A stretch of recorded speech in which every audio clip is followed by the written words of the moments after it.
I had workmen who came at 7:30 every day. And I had just turned off the computer and hung up the phone. I'd made an appointment, and I was putting myself together to leave the house, and the contractor came in. He said, "Did you hear about the plane that hit the World Trade Center?" And I turned to him and I said, "No, I have two sons who work there."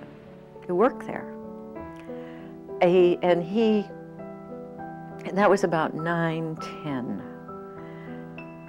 His posture as he sort of crumpled against the door frame, he said, "It's on television. My sons are young and strong and resourceful. And if anybody can get out of there, they can. And they will." And I stayed home because in case they called, I wanted to be here. At Christmas time, I looked at the week of the year in review in pictures that the Times had. And there was a picture and there were people. And I was looking and I sort of counted down the floors and I thought, who are those people? So I got out the magnifying glass. One of them was Scott. The smoke on the building was blowing that corner clear. They couldn't see the other building. They didn't know what was happening.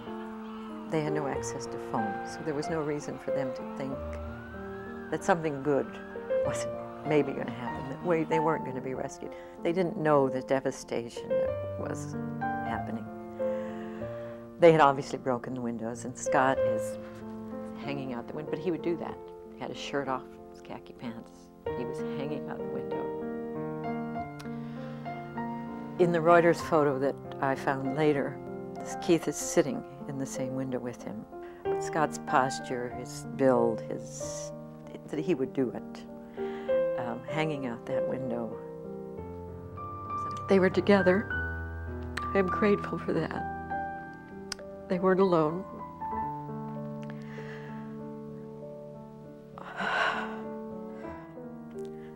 I begin to notice two of things when they happen, and I'm always grateful. And I say, thank you for coming. Thank you for being. You were great. It was great.